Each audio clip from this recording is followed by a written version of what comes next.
Lebanon ರಾಜಧಾನಿ ಬೈರುತ್ನಲ್ಲಿ ಮಾರಣ ಹೋಮವೇ ನಡೆದು ಹೋಗಿದೆ. ಇಸ್ರೇಲಿ ದಾಳಿಗೆ 12 ಮಂದಿ ಸಾವನ್ನಪ್ಪಿದ್ದಾರೆ, 41 ಜನರಿಗೆ ಗಾಯಗಳಾಗಿದೆ.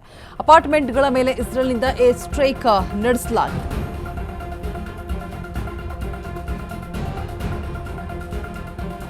ಇಸ್ರೇಲಿ ದಾಳಿಗೆ 12 ಮಂದಿ ಸಾವನ್ನಪ್ಪಿದ್ದಾರೆ, 41 ಜನರಿಗೆ ಗಂಭೀರವಾದಂತಹ ಗಾಯಗಳಾಗಿವೆ.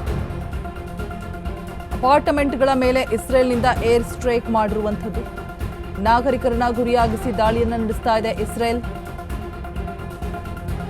ಇರಾನ್ನ ಲರಿಸ್ತಾನ್ ಪ್ರಾಂತ್ಯದಲ್ಲಿ 7 ಮಂದಿ ಸಾವನ್ನಪ್ಪಿದ್ದಾರೆ.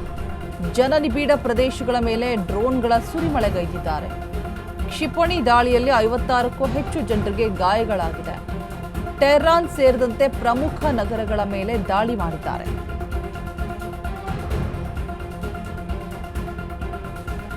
ದಾಳಿ ತೀವ್ರಗೊಳಿಸುವುದಾಗಿ ಗುಡುಗಿದ ಇಸ್ರೇಲ್ ಸೇನೆ ಲೆಬನಾನ್ ರಾಜಧಾನಿ ಬೈರುತ್ನಲ್ಲಿ ಕಂಟಿನ್ಯೂಸ್ ಆಗಿ ಅಟ್ಯಾಕ್ ಮಾಡಲಾಗ್ತಾ ಇರುವಂಥದ್ದು. ಘೋರ ಯುದ್ಧ ಮುಂದುವರಿತಾನೆ ಇದೆ. ಇಸ್ರೇಲ್ ದಾಳಿಗೆ 12 ಮಂದಿ ಸಾವನ್ನಪ್ಪಿದ್ದಾರೆ. ಮೇನ್ಲಿ ಅಪಾರ್ಟ್ಮೆಂಟ್ಸ್ ಅನ್ನ ಟಾರ್ಗೆಟ್ ಮಾಡಿ, ನಾಗರಿಕರನ್ನ ಟಾರ್ಗೆಟ್ ಮಾಡಿ ಮಾಡ್ತಾ ಇರುವಂತಹ ದಾಳಿ. ವಾಯುದಾಳಿಯಲ್ಲಿ ಬೃಹತ್ ಅಪಾರ್ಟ್ಮೆಂಟ್ ನೆಲಸಮ ಆಗಿದೆ. ಕಂಪ್ಲೀಟ್ ಆಗಿ ನಾಗರಿಕರನ್ನ ಗುರಿಯಾಗಿಸಿಕೊಂಡು ದಾಳಿಯನ್ನ ನಡೆಸ್ತಾ ಇದೆ ಇಸ್ರೇಲ್. ಇರಾನ್ನ ಲರಿಸ್ತಾನ್ ಪ್ರಾಂತ್ಯದಲ್ಲಿ 7 ಮಂದಿ ಸಾವನ್ನಪ್ಪಿದ್ದಾರೆ. ಜನನಿಬಿಡ ಪ್ರದೇಶಗಳ ಮೇಲೆ ಡ್ರೋನ್ಗಳ ಸುರಿಮಳೆಗೈತಾ ಇದೆ. ಕ್ಷಿಪಣಿ ದಾಳಿಯಲ್ಲಿ 56ಕ್ಕೂ ಹೆಚ್ಚು ಜನರಿಗೆ ಗಾಯಗಳಾಗಿರುವ ಬಗ್ಗೆ ಕೂಡ ವರದಿಯಾಗಿರುವಂಥದ್ದು. ಟೆಹರಾನ್ ಸೇರಿದಂತೆ ಪ್ರಮುಖ ನಗರಗಳನ್ನು ಟಾರ್ಗೆಟ್ ಮಾಡಿ ದಾಳಿಯನ್ನ ಮಾಡಲಾಗ್ತಾ ಇದೆ.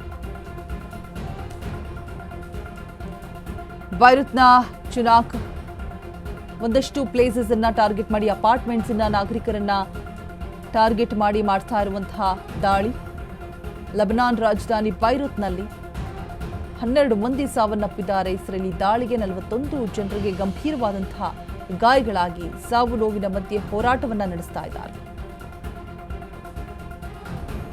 ನಾಗರಿಕರನ್ನ ಗುರಿಯಾಗಿಸಿಕೊಂಡು ಇಸ್ರೇಲ್ ದಾಳಿಯನ್ನ ನಡೆಸ್ತಾ ಇದೆ. ಯುದ್ಧದ ಎಫೆಕ್ಟ್ ಕಂಟಿನ್ಯೂಸ್ಲಿ ತಟ್ತಾ ಇರುವಂಥದ್ದು. ಕ್ಷಿಪಣಿ ದಾಳಿಯಲ್ಲಿ 56ಕ್ಕೂ ಹೆಚ್ಚು ಜನರಿಗೆ ಗಾಯಗಳಾಗಿರುವಂಥದ್ದು. ಟೆಹರಾನ್ ಸೇರಿದಂತೆ ಪ್ರಮುಖ ನಗರಗಳ ಮೇಲೆ ದಾಳಿಯನ್ನ ಮಾಡಲಾಗಿದೆ.